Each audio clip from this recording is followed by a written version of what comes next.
Est-ce que tes gencives font mal? Oui. Est-ce que ton dentifrice contient de la sauge, eucalyptus, myrrhe, camomille? Tout ça dans un seul dentifrice? Oui, essaye Colgate Herbal. Contient les meilleures herbes de la nature et la technologie Colgate Fluor pour des dents fortes et des gencives saines. Ah, Colgate Herbal. Allons-y. Colgate Herbal pour des dents fortes et des gencives naturellement saines.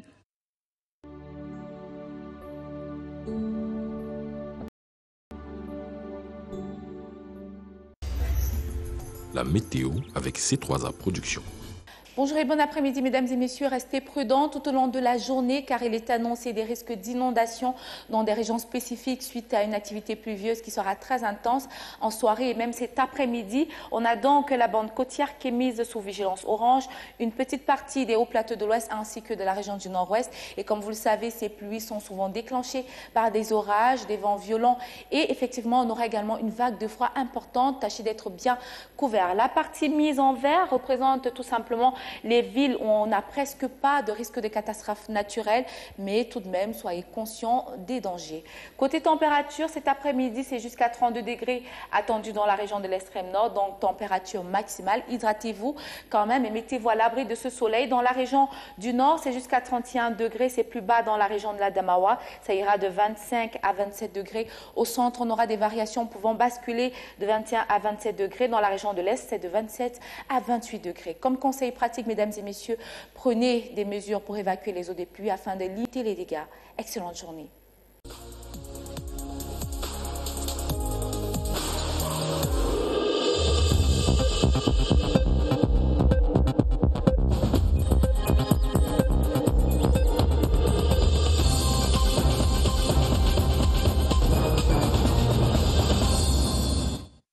Hello to those of you watching us from Cameroon and beyond. Welcome to the Midday Bilingual News on the CRTV. Let's have a quick check on our headlines. Cameroon takes a firm grip against rabies with a nationwide campaign to vaccinate all animals prone to the ailment.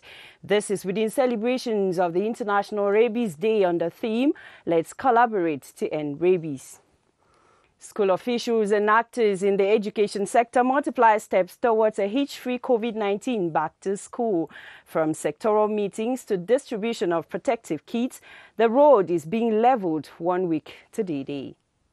Be our guest on the feature page of this newscast as we go discover the wonders of nature in the Simbok neighborhood here in Yaoundé. A rare plantain gem which, instead of producing the milkish liquid once harvested, rather produces an oily substance. A single stem is able to produce 2 or more bunches of plantains. Anthropologists say it could be miraculous. And those are our latest stories.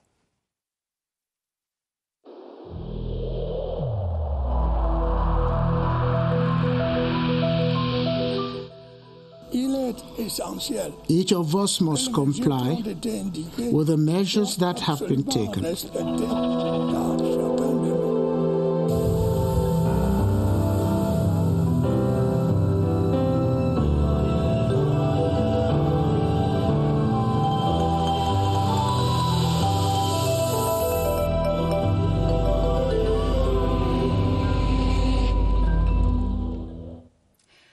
Madame, Monsieur, bon après-midi. Nous sommes le lundi 28 septembre 2020. Bienvenue aux 12h. Merci de le regarder. Votre fidélité nous honore. Rentrée scolaire 2020, le ministre de l'Éducation de base donne un point de presse en ce moment même à Yaoundé. Le professeur Laurent Serge Etundingwa va informer les médias nationaux sur cette distribution des manuels scolaires dans les établissements primaires à travers le pays, distribution qui va se faire dans les tout prochains jours avant la rentrée prévue le 5 octobre prochain. Nous y reviendrons dans nos prochaines éditions d'information. La rentrée, c'est donc le 5 octobre prochain. Dans une semaine, jour pour jour, les écoles devront s'adapter aux exigences qu'impose la pandémie du Covid-19. Le respect des mesures barrières est dicté par le gouvernement et l'Organisation mondiale de la santé. À l'éducation de base, les écoles de Yaoundé se mettent au pas. À la maternelle, le port du masque sera exigé. Joël Igor Abanda fait le tour de quelques écoles de la cité capitale. Son reportage. Ces tout petits sont venus faire la reconnaissance du terrain. Cette année, ils prennent le chemin de l'école pour la première fois. Et c'est dans cette école qu'ils feront leur première classe. Ici, les mesures barrières sont renforcées pour les accueillir. Nous avons réduit les effectifs. Et pour ce qui est du port des masques, avec tous ces petits enfants, nous avons plutôt prévu des appareils qui vont nous permettre de stériliser l'environnement pour protéger ces enfants. La direction a prévu des masques de protection pour tout l'établissement scolaire. Dans cette autre école maternelle et primaire bilingue, les fiches d'inscription renseignent en suffisance. On a choisi 2 couleurs de masques. Celle-ci, le couleur-ci, c'est pour la maternelle. Sous nos fiches de l'inscription, que chaque enfant doit voir le cache-nez avant d'entrer ici. On a choisi ceci parce que c'est facile d'attacher, comme c'est le bébé. C'est la même situation dans cette école maternelle située au quartier Van. Ici, la direction a confectionné des masques pour tous ses élèves. Toutes les écoles semblent donc avoir pris en compte les exigences du gouvernement camerounais pour lutter efficacement contre la propagation du nouveau coronavirus pour le compte de l'année scolaire 2020-2021. Très important, Joël Igor Abanda, parce que notez-le, chers parents et même toute la communauté éducative en général, le coronavirus rôde toujours. Cap à présent sur la région du Nord qui est déjà dans la mouvance de la rentrée scolaire. À Biou, dans le Mayo-Louti, l'élite du canton vient d'offrir des tables bancs et autres matériels de bureau à 11 écoles primaires. Des précisions avec Djouleika Oumarou Aliou, CRTV Nord.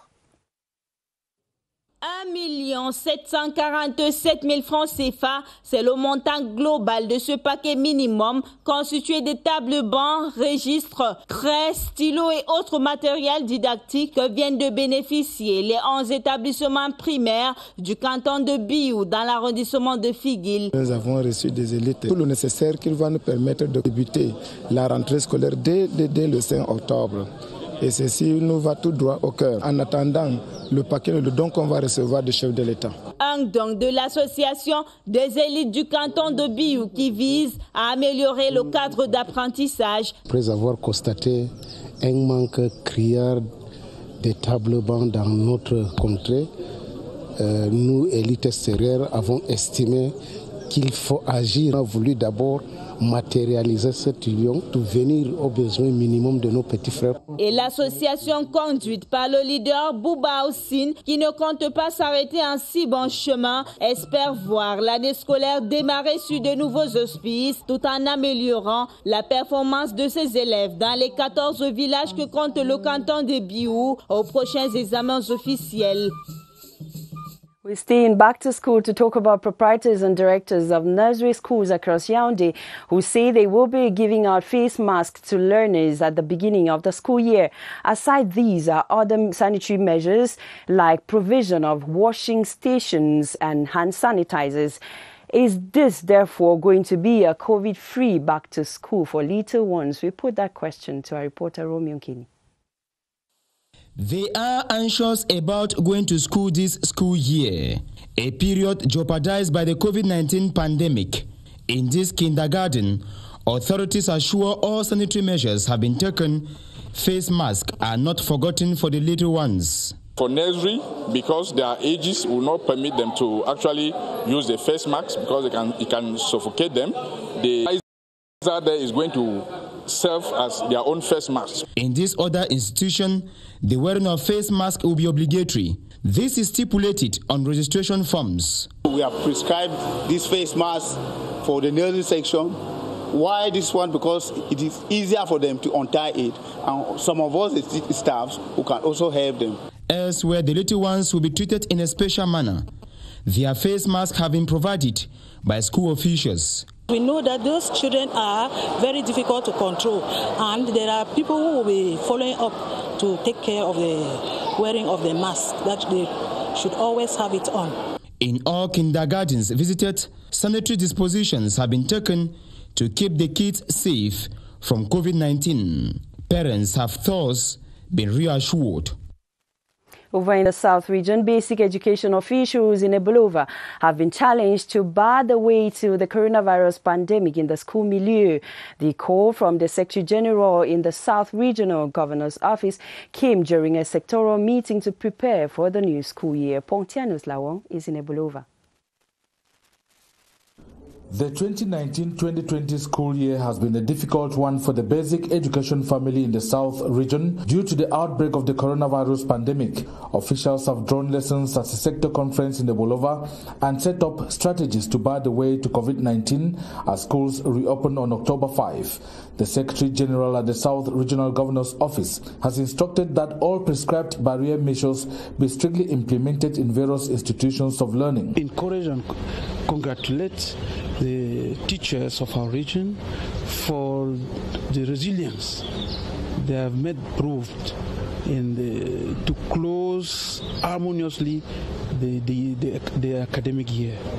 Now that we are preparing for the new year 2020-2021, I'll strongly recommend them to respect all the barrier measures that have been prescribed by the government. With parents scrambling to enroll their children in schools and with the number of pupils per class limited to only 50, basic education officials are strategizing to satisfy the high demand. If we have pupils that we cannot handle, we can divide the school and do 2 shifts to run the classes. Apart from checking COVID-19, the basic education authorities are also discussing what it takes to deliver quality education and to enable their pupils improve on their performance in various official examinations. However, the shortage of staff as well as school infrastructure amongst others have been identified as major setbacks.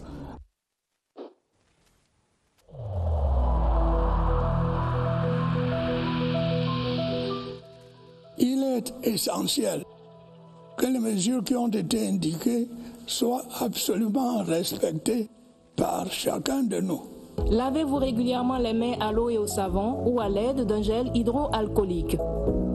Restez à au moins 1 mètre de distance des autres personnes, surtout si elles toussent, éternuent ou ont de la fièvre. Si vous avez de la fièvre, de la toux ou des difficultés à respirer, consultez un médecin.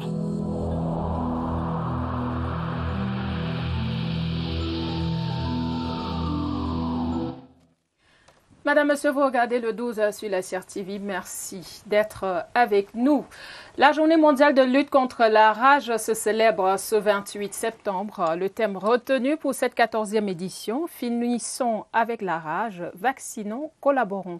La rage est une zoonose transmise par les animaux de compagnie, singulièrement le chien. Sur le sens de cette célébration au Cameroun, retrouvons à la Chambre d'agriculture, de pêche et d'élevage de Yaoundé notre reporter Sadou Mamoudou. Sadou Mamoudou, bonjour. Bienvenue à la Chambre d'agriculture, des pêches, d'élevage et des forêts pour la région du centre, à Yaoundé, où justement la communauté nationale, comme d'autres nations du monde, célèbre la 14e journée mondiale contre la rage, avec pour focus cette édition. Finissons avec la rage, collaborons et vaccinons nos animaux de compagnie, singulièrement le chien qui, à travers sa morsure et sa salive, transmet le germe de cette rage. À titre de rappel, nous apprendons ici, selon ces experts, dont 321 morsures de chiens ont conduit à 15 cas confirmés de rage ici dans la région du centre. Eh bien, dans cette même région du centre, on a une campagne de vaccination qui a cours dans la localité de Nkozoa. Quand je suis rentrée à la maison, j'ai vu qu'il avait perdu un peu de poids. Alors je l'ai amené à l'hôpital et le médecin a dit qu'il allait vers. On m'a donc prescrit les comprimés, les vermifuges. Il faudrait finir avec la rage d'ici 2030.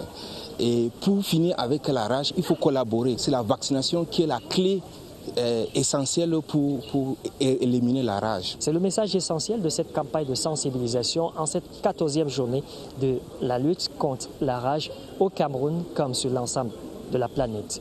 Depuis la Chambre d'agriculture, d'élevage, des pêches et forêts, je suis Sadou Mamoudou pour le 12h. Merci à vous, Sadou Mamoudou. Le message est passé. Vous qui avez les animaux de compagnie, singulièrement les chiens, faites-les vacciner pour éviter ou encore limiter la propagation de la rage. Autre chose à présent, des fonctionnaires des polices formés pendant cette semaine à l'École nationale supérieure de police ici à Yaoundé recevaient leurs attestations de fin de formation. C'était récemment au cours d'une cérémonie présidée par le commissaire divisionnaire Jean-Marie Mvogo, inspecteur général de la DGSN. Plus de détails avec Augustin Bichoka. C'est un contingent de 7 agents arrivés en fin de formation à titre exceptionnel à l'École nationale supérieure de police de Yaoundé. Parmi les promus, un commissaire de police, 2 officiers, enfin 4 inspecteurs. La cérémonie est présidée par l'inspecteur général, le commissaire divisionnaire Jean-Marie Mvogo, au nom du patron du corps. 7 entourés pour la circonstance des formateurs et de ses proches collaborateurs. Passé le rappel de 7 semaines de formation, adresse ses sincères félicitations aux promus.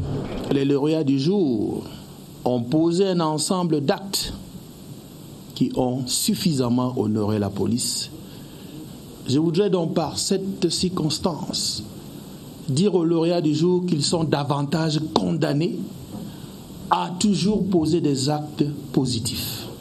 Je voudrais vous adresser les félicitations de Monsieur le délégué général à la Sûreté nationale.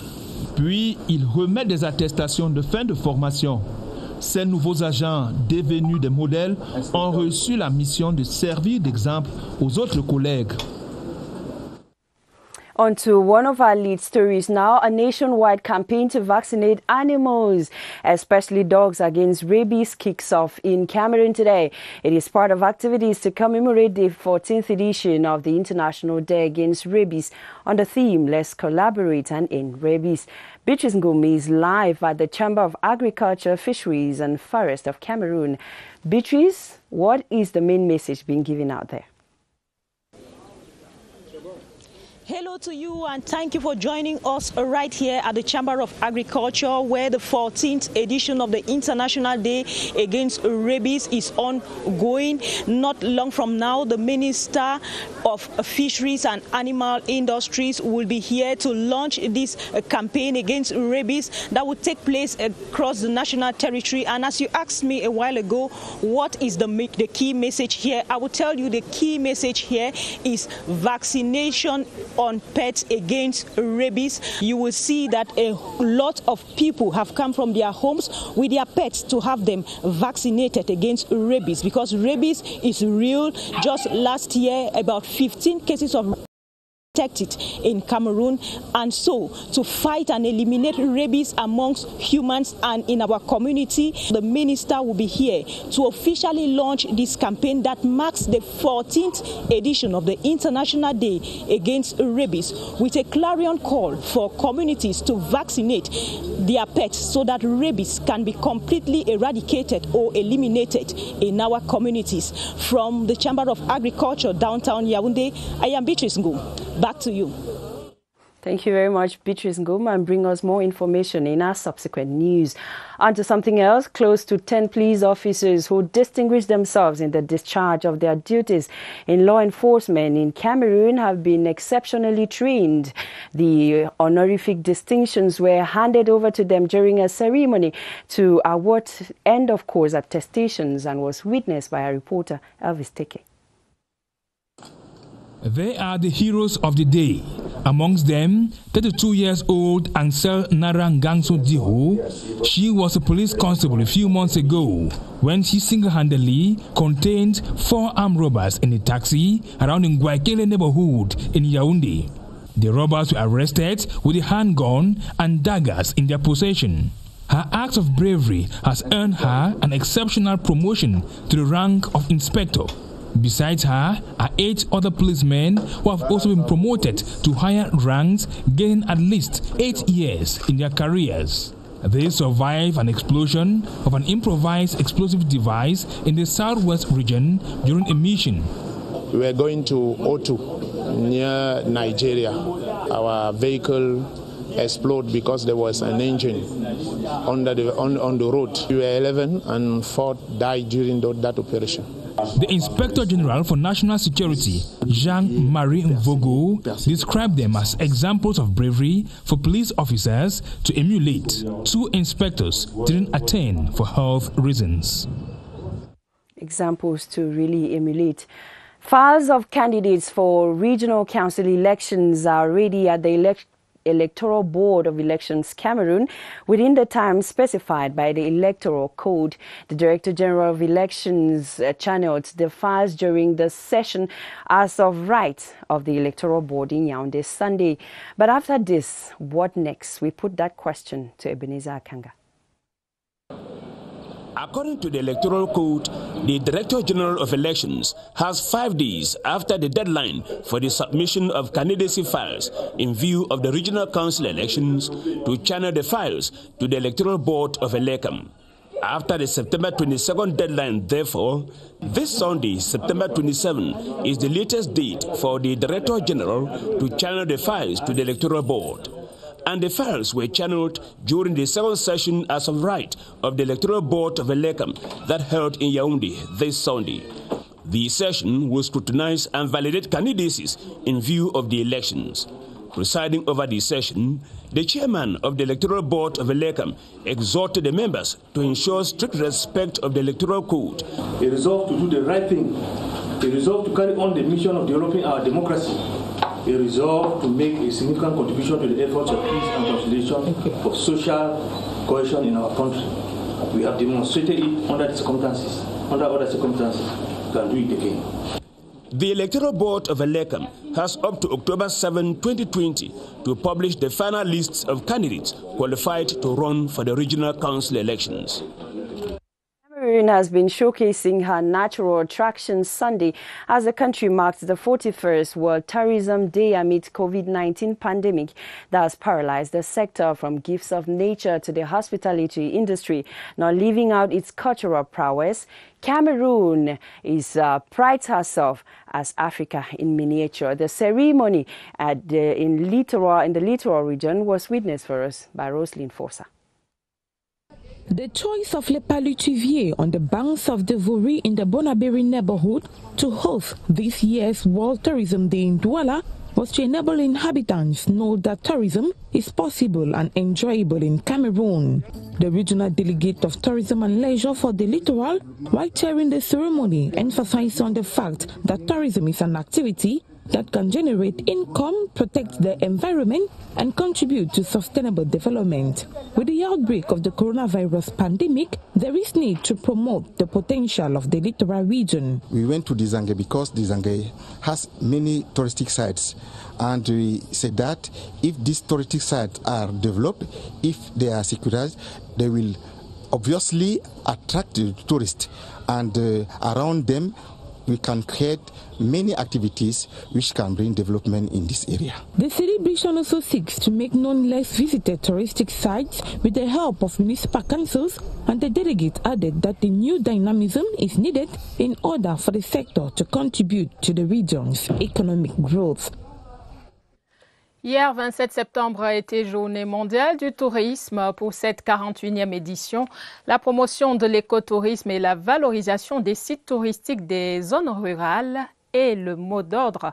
Justement, nous vous amenons à la découverte de Méry dans le Diamaré, région de l'extrême nord, un site qui dévoile sa diversité culturelle aux visiteurs. Alain Roger Ngounadjou de CRTV Extrême Nord est notre guide dans ce bel environnement.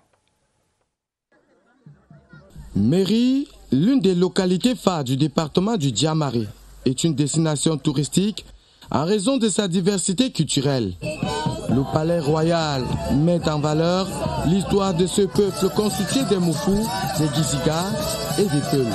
À environ 7 km du palais se trouve la célèbre montagne des Guivelles et son paysage pittoresque que la délégation du tourisme et des loisirs entend promouvoir. Nouveau circuit à découvrir. C'est également une zone rurale. Pour rendre le secteur plus dynamique et mettre en exergue le tourisme comme vecteur du développement rural, les promoteurs du secteur organisent des excursions sur la hauteur des Guivelles. Les anciens sites classiques sont déjà trop connus et d'autres sont moins accessibles pour l'instant pour d'autres raisons. Donc nous avons envie de découvrir chaque fois un autre site. Avec le retour progressif de la sérénité dans les 3 départements touchés par Boko Haram, la plus belle des régions se positionne comme une destination touristique par excellence. Et la page magazine de ce lundi est une belle découverte, celle d'un bananier spécial. Chacun de ces rejetons donne 3 à 6 régimes de plantains à la fois. Ce qui attire l'attention, c'est surtout le fait que la sève de ce plantain s'apparente à de l'huile de palme bien rouge. Le phénomène attire des foules au quartier Simbok ici à Yaoundé. Et pour le comprendre, ce phénomène, notre reporter a échangé avec la propriétaire et avec un anthropologue, professeur Paul Abouna. Yolande Beyenne signe la page magazine du 12h de ce lundi. On regarde. À Yaoundé, au quartier Simbok, que nous avons déniché ce trésor, un don de la nature. Un régime de plantains aux doigts originaux et singuliers. On a été surpris de voir que ça fait 12 régimes. Bon, maintenant là, ça continue, c'est son film. Dans le même ordre d'idée, l'autre est allé en haut faire un régime de bananier. Dans le même temps, ça a encore percé comme ça pour faire le deuxième régime. Un anthropologue rencontré estime pour sa part que ce phénomène relève du miracle.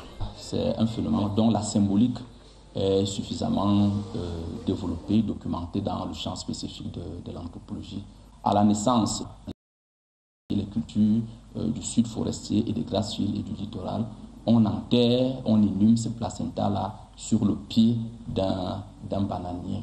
Il y a un régime particulier qui est connu dans les régions du centre qu'on appelle Elarikon, et son nom indique que c'est un plantain qui unit les hommes, et c'est généralement ce plantain-là qui constitue l'un des ingrédients majeurs du patrimoine dotal, Elarikon. Je crois que c'est un mimétisme. Le bananier dont il est question, je crois que c'est un être humain, un muntu, et la sève qui se transforme en huile rouge n'est rien d'autre qu'une métaphore du sang. Quelle merveille, certainement unique au Cameroun. Certainly the lone species that exists in Cameroon. Let's now talk sports in this news. A new football club, Green Sports, from the Nyong-Aso division of the Central Region, has been presented as one to look out for at the Elite One Championship in 4 years from now. The club, managed by the former Tonnerre player Celestin Eyebe, unveiled its plan of action during the maiden General Assembly in Yaoundé. Daniel Okonde reports.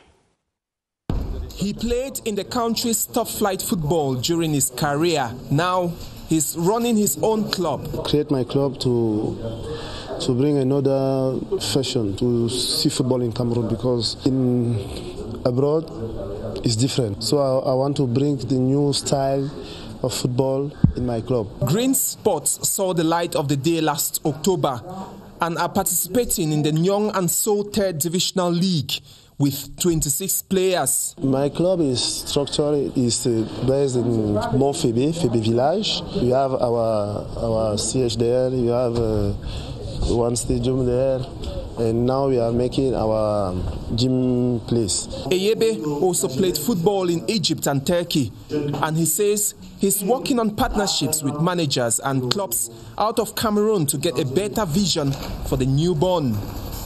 The club, they will form a female selection next year. Toutes nos excuses pour la rupture brutale de cet élément de Daniel Ekondé. Madame, Monsieur, c'est avec ce reportage en sport que nous mettons un terme aux 12 heures de ce lundi. Merci de rester sur nos antennes. Très bonne semaine à vous en compagnie des programmes de la CRTV et à demain, 12 heures.